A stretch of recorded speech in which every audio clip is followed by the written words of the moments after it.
सुप्रभातम मेरे प्यारे भैया बहन। सरस्वती ज्ञान पुंज चैनल में आप सबका हार्दिक स्वागत है, अभिनंदन है। साथ ही आपके उज्जवल भविष्य की कामना करते हुए आज हम वह बिंदु को लेकर के आए हैं जो हिंदी में लिपि चिन्ह है। हिंदी में जो लिपि चिन्ह है अर्थात जिन भी वर्णों को हम लिखते हैं, स्वर वर्ण, व्यंजन वर्ण, उनके बारे में आज हम आरंभ करते हैं। यह बड़ा ही माकूल विषय है, ध्यान देने योग्य विषय है, क्योंकि लिखावट में हम जो कमी कर देते हैं उसके बारे में, वह कमी आपके अंदर न रहे, वह चीज हम लेकर के आज आए हैं। आइए, यहाँ है हिंदी में लिपि चिन्ह। हिंदी में लिपि चिन्ह। अब लिपि चिन्ह क्या है? वहीं जिन वर्णों और मात्राओं का लिखित रूप में हम उपयोग करते हैं उसी को लिपि चिन्ह कहते हैं। लिपि में लिखावट, और लिखावट क्या है? तो लिखावट होता है स्वर और व्यंजन तथा उसके स्वर के मात्राओं का उपयोग करते हुए जो लिखते हैं। जैसे मैं आपको यहाँ पर दिया हूँ, हिंदी में लिपि चिन्ह, ये जितने वर्ण और इनके साथ जो मात्राओं का उपयोग किया गया है इसी को कहते हैं। अब स्वर वर्ण है। अब हम देखेंगे कि ये स्वर वर्ण कहाँ कहाँ पर व्यंजन के साथ और कैसे उपयोग में आता है। तो पहले हम आरंभ करते हैं अ। आप देखेंगे अ हो गया। अब अ हो गया तो यह स्वतः व्यंजन में लगा हुआ रहता है, इसका अपना कोई चिन्ह नहीं होता है। आ का अपना चिन्ह है, लिपि चिन्ह है जो आकार की मात्रा से उपयोग में लाते हैं। अ है, अ का अपना चिन्ह नहीं है, क्योंकि यहाँ जैसे ही हम क कहते हैं तो इसमें आप उच्चारण करके देखेंगे, क अ आ गया, च अ आ गया, तो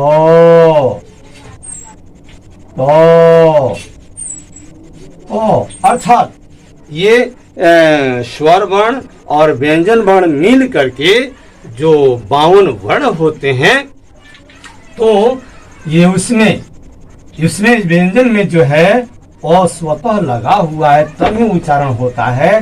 अगर फिर यहाँ ध्यान देंगे आप, जैसे हमने क पूर्ण स्वर मिला हुआ, अ मिला हुआ है। अब इसको हम अ को निकाल देते हैं, तो क्या बन जाएगा? ये हो गया आपको क, संयुक्त क हो गया, संयुक्त क हो गया, क क क क। लेकिन जैसे ही यह अ प्लस करता है इसके साथ, तब आपको क्या बन जाता है? अ आ गया। इसीलिए अ का अपना कोई चिन्ह नहीं होता है। अब तो मुझे विश्वास है कि आपको समझ में आ गई होगी बात। तो एक बार पुनः आपको ध्यान दिला देता हूँ कि स्वर वर्ण का अ का अपना कोई चिन्ह नहीं होता है, अ स्वतः व्यंजन में मिला हुआ रहता है।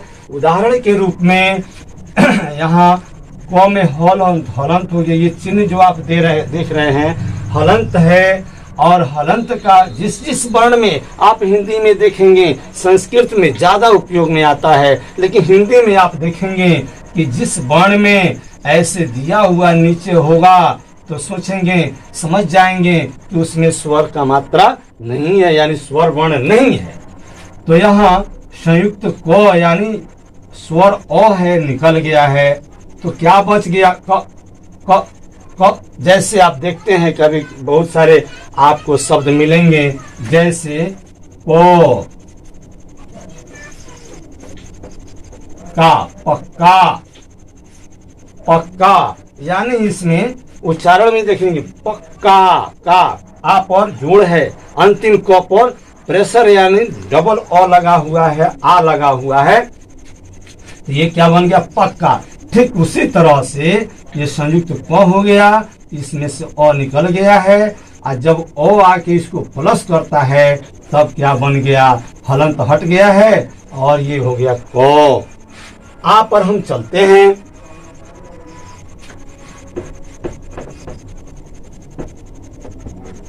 आ पर चलते हैं। आ का अपना मात्रा है, आ का अपना मात्रा है और इसमें क्या है, यह आ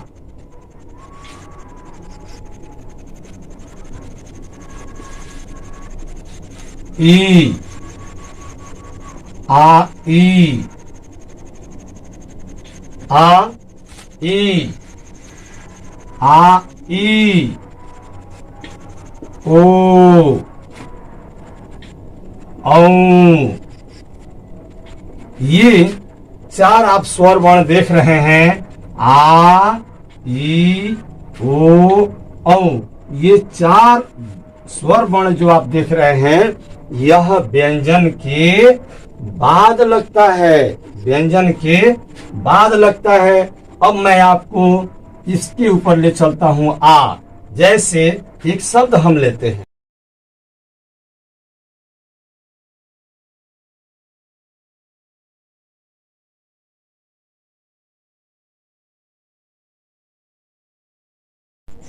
आइए आ स्वर वर्ण है, इसको हम इसके एग्जाम्पल पर हम ध्यान देते हैं।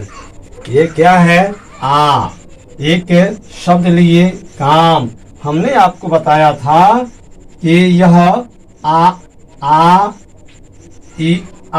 ई ओ औ, ये चार जो वर्ण है, स्वर वर्ण है, ये व्यंजन के बाद लगते हैं।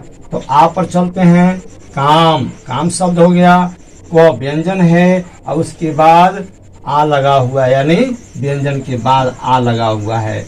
जैसे यहाँ को हलंत यानी व्यंजन हो गया, स्वर निकल गया है, आ निकल गया है और जब ज्वाइंट करता है तो क्या बन गया, का, यानी व्यंजन के बाद आ लगा।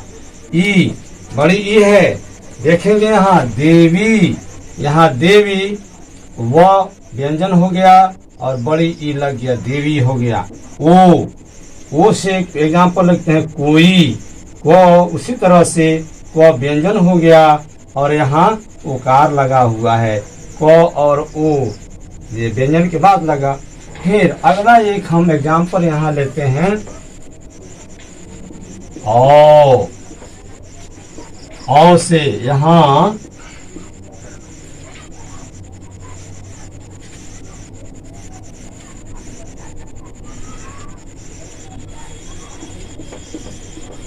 कौन, यहाँ हो गया कौन।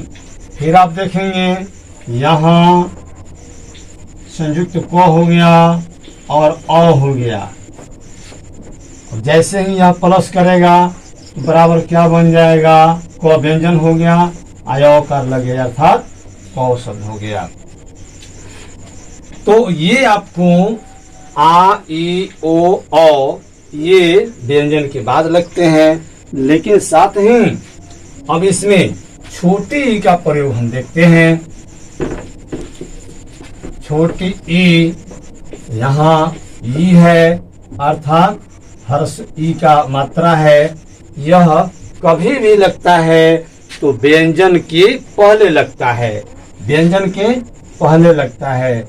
जैसे एक उदाहरण समझेंगे आप, किताब, किताब तो आप समझते ही हैं, आप किताब के कीड़ा हैं मेरे भैया बहन, शायद दिन में कभी किताब को देख लेते होंगे। यानी किताब आपके जीवन का एक मार्ग है, एक रास्ता है जो आपके जीवन को प्रशस्त करता है।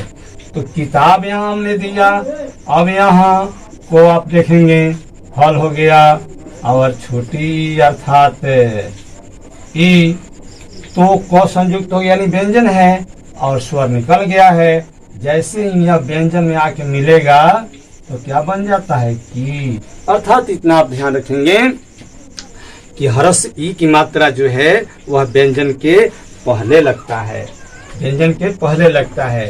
फिर ध्यान देंगे आप सब, ए और ए की मात्राएं जो हैं वह कभी भी व्यंजन के ऊपर लगता है। जो भी शब्द हम लेते हैं, जिस शब्द की अ की मात्रा और ए की मात्रा की उपयोग होती है, वहां ऊपर लगता है, व्यंजन के ऊपर लगता है। जैसे केला क के ऊपर लग गया। फिर है चैन। आप देखेंगे यहाँ ये व्यंजन के ऊपर लगता है। उकार की मात्रा है और बड़ा ऊ। उकार की मात्रा कभी भी वह व्यंजन के नीचे लगाई जाती है। जैसे रू।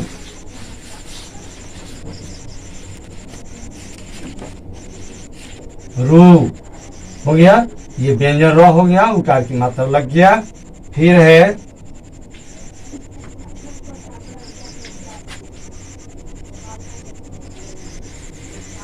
प मा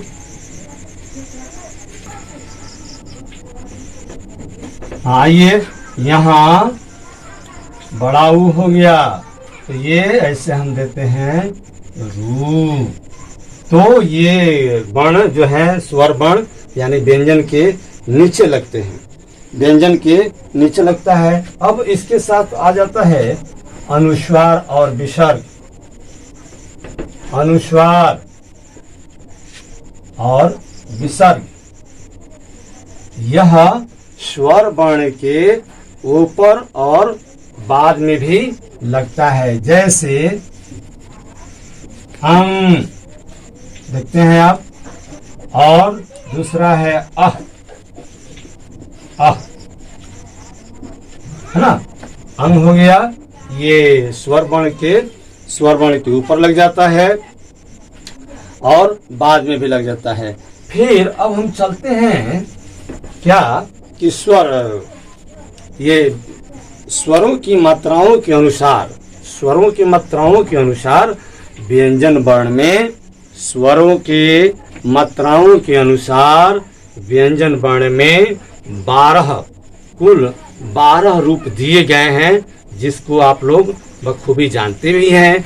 क्योंकि व्यंजन के और स्वर के 12 रूप मात्रा के रूप में जो व्यंजन में प्रयोग होता है, उसी पर तो हम बहुत बड़े ग्रंथ लिखा करते हैं और वह आप नीचे क्लास से पढ़ चुके हैं, लेकिन फिर भी जानकारी के दृष्टि से याद रखना जरूरी है।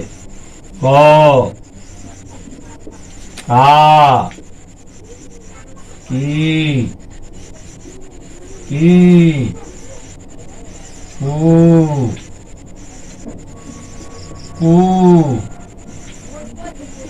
के कै ओ कौ कं कह।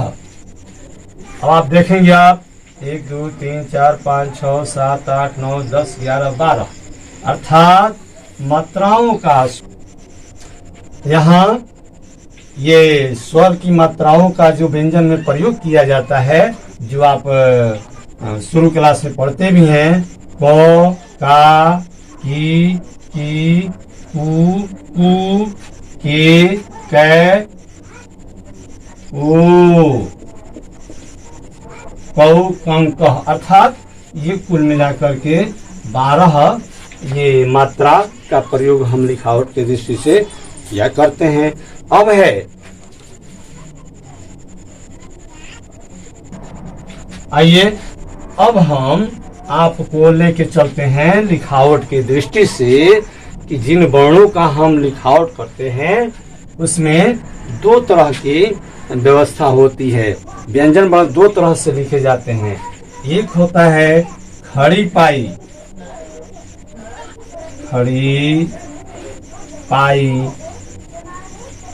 दूसरा है बिना खड़ी पाई। अब यहाँ पर कंफ्यूजन में पड़ जाएंगे हम लोग कि ये खड़ी पाई क्या है, खड़ी पाई और बिना खड़ी पाई। अर्थात देखेंगे आप, पहले खड़ा पाई दिया गया और फिर जो है को हम लिखे। तो ये जो डंडा दे करके लिखा जाता है उसे खड़ी पाई कहा जाता है। आप कंफ्यूजन में न पड़ेंगे कि भाई ये खड़ी पाई बिना खड़ी पाई। फिर खो जो हम लोग लिखते हैं, आप देखिए यहाँ खड़ी पाई हो गया, ग भी लिखते हैं खड़ी पाई हो गया, छ लिखते हैं खड़ी पाई हो गया। इस तरह से ये खड़ी पाई का वर्ण जो होता है लिखा जाता है। बिना खड़ी पाई में आप स्वतः अब समझ गए होंगे, बिना खड़ी पाई में क्या है, अंग। देखिए कोई खड़ी पाई नहीं है, यहाँ हमने खड़ी पाई डंडा दे करके लिखा है, लेकिन इसमें खड़ी पाई अंग, तो ठ दो ढ इत्यादि। इस तरह से आप अब समझ जाएंगे सभी वर्णों के बारे में कि जिसमें जिस वर्ण में खड़ी पाई दिया गया है वह हो जाता है। फिर शिरोरेखा, शिरोरेखा आप ध्यान देंगे कि जो भी हम लिखते हैं, शब्दों को लिखते हैं, वाक्यों को लिखते हैं, उस पर शिरोरेखा, ये वर्ण पर जो ऊपर दिया गया है यही तो इसका शिरोरेखा है। कहीं भी आप देखेंगे अगर शिरोरेखा, बहुत बच्चे ऐसे होते हैं जो लिखते चले जाते हैं। जैसे एग्जाम्पल मैं आपको समझा देता हूँ, राम किताब पढ़ता है। अक्सर बच्चे जो होते हैं वह कॉपी पर लाइनिंग दिया हुआ है, सोचते हैं कि लाइनिंग दिया हुआ है तो हम लाइन क्यों दें, लेकिन वह उनकी भूल है, उनकी नासमझी है। ऐसा भूल कभी नहीं करेंगे, निश्चित रूप से आप उस पर शिरोरेखा देंगे। अब देखिए कुछ बच्चे ऐसे लिखते हैं, लेकिन कुछ बच्चे एक होता है, एक बच्चे ऐसे हैं, राम